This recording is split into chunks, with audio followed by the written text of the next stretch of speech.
ಕಾಂಗ್ರೆಸ್ನ ಅಭ್ಯರ್ಥಿಯಾಗಿದ್ದಂಥ ರಾಜೀವ್ ಗೌಡ ಅವರು ಮಹಿಳಾ ಅಧಿಕಾರಿಗೆ ಅವಾಚ್ಯ ಶಬ್ದಗಳಿಂದ ಬೈದು ದೊಡ್ಡ ಪ್ರತಿಭಟನೆ ನಡೆದು ಈಗ ಅವರು ದೂರು ಕೂಡ ದಾಖಲು ಮಾಡಿದ್ದಾರೆ ಸರ್ ಅಧಿಕಾರಿ. ಅದೇ ಆಗಲಿ ಕಾನೂನು ಏನಿದೆ ಅದು ಕ್ರಮ ಕೈಗೊಳ್ತೀವಿ. ಕಾಂಗ್ರೆಸ್ನ ಅಭ್ಯರ್ಥಿಯಾಗಿದ್ದಂಥ ರಾಜೀವ್ ಗೌಡ ಅವರು ಮಹಿಳಾ ಅಧಿಕಾರಿಗೆ ಅವಾಚ್ಯ ಶಬ್ದಗಳಿಂದ ಬೈದು ದೊಡ್ಡ ಪ್ರತಿಭಟನೆ ನಡೆದು ಈಗ ಅವರು ದೂರು ಕೂಡ ದಾಖಲು ಮಾಡಿದ್ದಾರೆ ಸರ್ ಅಧಿಕಾರಿ. ಅದೇ ಆಗಲಿ ಕಾನೂನು ಏನಿದೆ ಅದು ಕ್ರಮ ಕೈಗೊಳ್ತೀವಿ. ಕಾಂಗ್ರೆಸ್ನ ಅಭ್ಯರ್ಥಿಯಾಗಿದ್ದಂಥ ರಾಜೀವ್ ಗೌಡ ಅವರು ಮಹಿಳಾ ಅಧಿಕಾರಿಗೆ ಅವಾಚ್ಯ ಶಬ್ದಗಳಿಂದ ಬೈದು ದೊಡ್ಡ ಪ್ರತಿಭಟನೆ ನಡೆದು ಈಗ ಅವರು ದೂರು ಕೂಡ ದಾಖಲು ಮಾಡಿದ್ದಾರೆ ಸರ್ ಅಧಿಕಾರಿ. ಅದೇ ಆಗಲಿ ಕಾನೂನು ಏನಿದೆ ಅದು ಕ್ರಮ ಕೈಗೊಳ್ತೀವಿ.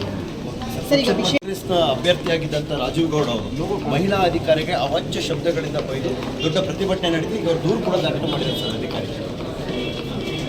ಅದೇ ಆಗಲಿ ಕಾನೂನು ಏನಿದೆ ಅದು ಕ್ರಮ ಕೈಗೊಳ್ತೀವಿ. ಕಾಂಗ್ರೆಸ್ನ ಅಭ್ಯರ್ಥಿಯಾಗಿದ್ದಂಥ ರಾಜೀವ್ ಗೌಡ ಅವರು ಮಹಿಳಾ ಅಧಿಕಾರಿಗೆ ಅವಾಚ್ಯ ಶಬ್ದಗಳಿಂದ ಬೈದು ದೊಡ್ಡ ಪ್ರತಿಭಟನೆ ನಡೆದು ಈಗ ಅವರು ದೂರು ಕೂಡ ದಾಖಲು ಮಾಡಿದ್ದಾರೆ ಸರ್ ಅಧಿಕಾರಿ. ಅದೇ ಆಗಲಿ ಕಾನೂನು ಏನಿದೆ ಅದು ಕ್ರಮ ಕೈಗೊಳ್ತೀವಿ. ಕಾಂಗ್ರೆಸ್ನ ಅಭ್ಯರ್ಥಿಯಾಗಿದ್ದಂಥ ರಾಜೀವ್ ಗೌಡ ಅವರು ಮಹಿಳಾ ಅಧಿಕಾರಿಗೆ ಅವಾಚ್ಯ ಶಬ್ದಗಳಿಂದ ಬೈದು ದೊಡ್ಡ ಪ್ರತಿಭಟನೆ ನಡೆದು ಈಗ ಅವರು ದೂರು ಕೂಡ ದಾಖಲು ಮಾಡಿದ್ದಾರೆ ಸರ್ ಅಧಿಕಾರಿ. ಅದೇ ಆಗಲಿ ಕಾನೂನು ಏನಿದೆ ಅದು ಕ್ರಮ ಕೈಗೊಳ್ತೀವಿ.